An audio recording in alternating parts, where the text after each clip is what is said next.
Tatkala kaum muslimin bersiap-siap keluar untuk perang Badar, istri Utsman bin Affan, Ruqayyah binti Rasulullah sedang sakit. Ruqayyah menderita penyakit campak sampai tidak dapat meninggalkan ranjang tidurnya. Ketika Rasulullah menginstruksikan kepada kaum muslimin supaya keluar menyambut kedatangan rombongan musuh, maka Utsman bin Affan sudah bergegas keluar dalam rombongan pasukan Islam bersama Rasulullah. Akan tetapi, Utsman mendapat perintah supaya tetap tinggal di samping Ruqayyah dan merawatnya. Karena yang memberi perintah adalah Rasulullah, maka Utsman mematuhinya dengan penuh keridoan. Utsman tetap tinggal di samping istrinya, Ruqayyah binti Rasulullah, dan merawatnya. Karena sakitnya semakin parah dan kondisinya semakin memburuk. Tatkala tanda-tanda kematian tengah menyelimutinya, Ruqayyah dilanda kerinduan melihat wajah ayahnya yang keluar ke Badar dan melihat adiknya, Zainab, yang masih ada di Mekah. Melihat semua itu membuat Utsman berlinang air mata. Tanpa henti Utsman menunggu dan memandang istrinya dengan kepedihan menyayat kolbu. Akhirnya Ruqayyah berpamitan meninggalkan denyut kehidupan.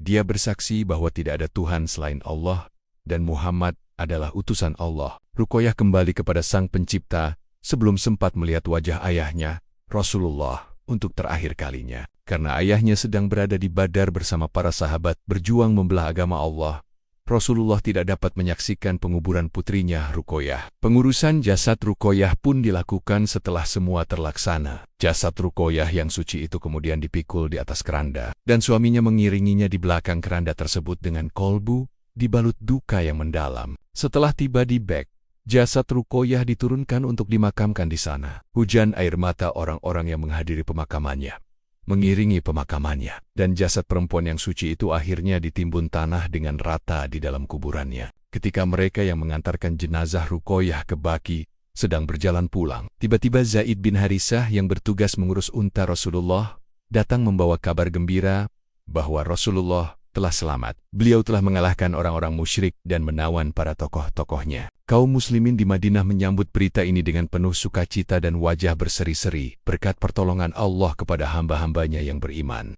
Di antara manusia yang memperlihatkan kegembiraannya itu adalah Utsman bin Affan, meskipun dia tidak mampu menyembunyikan kepedihan hatinya yang ditinggal pergi istrinya untuk selamanya.